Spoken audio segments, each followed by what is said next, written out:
അമ്മയിലെ ആഭ്യന്തര കലഹം. ഭരണസമിതിയുടെ രാജിക്ക് പിന്നാലെ പ്രതികരണവുമായി മല്ലിക സുകുമാരൻ. താരസംഘടനയായ അമ്മയിലെ ആഭ്യന്തര കലഹം ഭരണസമിതിയുടെ രാജിയില് കലാശിച്ചതോടെ പ്രതികരണവുമായി അംഗങ്ങള് രംഗത്തെത്തി. ഭരണസമിതിയിലെ ആഭ്യന്തര ഭിന്നതകളെ തുടർന്ന് അധ്യക്ഷസ്ഥാനത്തുനിന്നും നടി ശ്വേതാ മേനോന് രാജിവെച്ച നടപടി തികച്ചും വൈകാരികമായ തീരുമാനമാണെന്ന വിലയിരുത്തലുകള് പുറത്തുവരുന്നു. ജനറൽ ബോഡി മീറ്റിംഗിലെ കണക്ക് അവതരണം വലിയ തർക്കങ്ങൾക്ക് വഴിവെച്ചതിനു പിന്നാലെ ശ്വേത മേനോനടങ്ങുന്ന ഭരണസമിതി രാജിവെച്ചിരിക്കുകയാണ് ഇപ്പോൾ. ഏറെ നേരം നീണ്ട തർക്കങ്ങൾക്കൊടുവിലാണ് നാടകീയ രംഗങ്ങള്. ശ്വേതയ്ക്ക് പകരം ഭരണസമിതിയിലെ മറ്റുള്ളവരായിരുന്നു രാജിവെക്കേണ്ടിയിരുന്നതെന്ന് പറയുകയാണ് നടി മല്ലിക സുകുമാരന്. സ്ത്രീകൾക്ക് നിലനിൽക്കാന് കഴിയാത്ത സംഘടനയായി അമ്മ മാറിയിട്ടില്ല. സ്ത്രീകളായിട്ട് പെരുമാറണം, അപ്പോൾ നിലനിൽക്കുമെന്നും മല്ലിക പറയുന്നു. വിഷയത്തില് സീനിയർ നടന്മാര് ഇടപെടണമെന്നും അവര് മൗനം പാലിച്ചിട്ട് കാര്യമില്ലെന്നും മല്ലിക കൂട്ടിച്ചേർത്തു. മല്ലികയുടെ വാക്കുകള് ഇങ്ങനെ: ശ്വേത മേനോന് അംഗത്വം രാജിവെച്ചെന്നത് ഇപ്പോഴാണ് ഞാൻ അറിയുന്നത്. കുറേ പതിര് കറക്കേണ്ടി വരുമോനെ. വാർഷിക കണക്ക് പാസാക്കാന് പറ്റിയില്ല എന്നത് വാസ്തവമാണ്. അതിന്റെ കുറ്റബോധം ശ്വേതയ്ക്കുണ്ട്.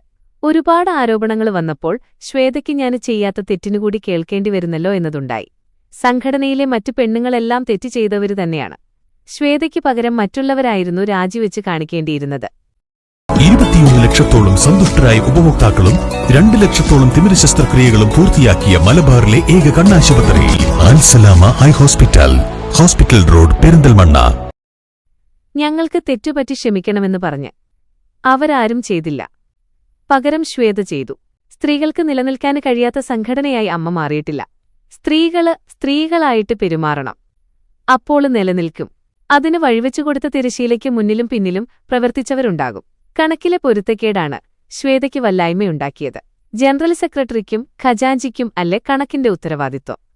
അതാണ് സത്യം. സെക്രട്ടറിയും ട്രഷററിയുമൊക്കെയാണ് കണക്ക് ശരിയായില്ലെന്ന് പറയുമ്പോൾ രാജിവെക്കേണ്ടത്. പക്ഷെ അവര് മിണ്ടാതിരുന്നപ്പോൾ താൻ ഒട്ടിപ്പിടിച്ചിരിക്കേണ്ടെന്ന് ശ്വേതയ്ക്ക് തോന്നിയിട്ടുണ്ടാകും. ഭരണസമിതിക്ക് ഒരുപാട് തെറ്റുകളൊക്കെ പറ്റിയിട്ടുണ്ട്. ഈ പ്രദേശത്തോട്ട് തിരിഞ്ഞു നോക്കാത്ത എന്നില് നിന്നുമാണ് തുടങ്ങുന്നത്. മല്ലിക ചേച്ചി ലൂസ് ടോക്കറെന്ന് കുക്കു പരമേശ്വരന് പറഞ്ഞു.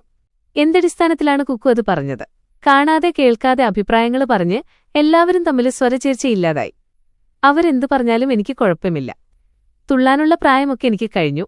കാര്യങ്ങൾ പഠിച്ച് സംസാരിക്കുന്ന വിവരമുള്ള ചലച്ചിത്ര ലോകത്തെപ്പറ്റി ആധികാരികമായിട്ട് നല്ല ഭാഷയില് സംസാരിക്കാൻ അറിയാവുന്നവര് ഭരണസമിതിയിൽ വരണം. അക്കൂട്ടത്തില് പെണ്ണുങ്ങള് വളരെ കുറവാണ്. ഇല്ലെന്ന് തന്നെ പറയണം. സീനിയേഴ്സായിട്ടുള്ള നടന്മാര് വിഷയത്തില് ഇടപെടണം. അവര് മൗനം പാലിച്ചിട്ട് കാര്യമില്ല. സംഘടന നിലനിൽക്കണമെങ്കില് നന്നായിട്ട് നയിക്കണം. നന്നായിട്ട് നയിക്കുന്നവരോട് ശത്രുതാമനോഭാവം വച്ചുപുലർത്തുന്ന പെണ്ണുങ്ങളെ ഏഴേലത്തടിപ്പിക്കരുത്. സംഘടനയുടെ അക്കൗണ്ടുകളിലും സാമ്പത്തിക ഇടപാടുകളിലും വന്ന ചില പൊരുത്തക്കേടുകളാണ് ശ്വേതയെ പെട്ടെന്നുള്ള രാജിവെക്കലിലേക്ക് നയിച്ചത്. സാമ്പത്തിക കാര്യങ്ങളില് വ്യക്തത വരുത്തേണ്ട പ്രാഥമിക ഉത്തരവാദിത്തം സംഘടനയുടെ സെക്രട്ടറിക്കും ട്രഷറർക്കുമാണെന്നിരിക്കെ അനാവശ്യമായ സമ്മർദ്ദങ്ങള് അധ്യക്ഷയ്ക്കുമേൽ ഉണ്ടായതായും പറയപ്പെടുന്നു.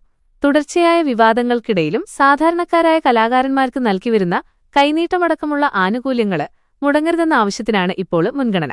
സംഘടനയെ കൃത്യമായ ലക്ഷ്യബോധത്തോടെ മുന്നോട്ട് നയിക്കാൻ സാധിക്കുന്ന അർഹരായ വ്യക്തികള് നേതൃത്വത്തിലേക്ക് വരണമെന്ന നിലപാടിലാണ് ഭൂരിഭാഗം അംഗങ്ങളും.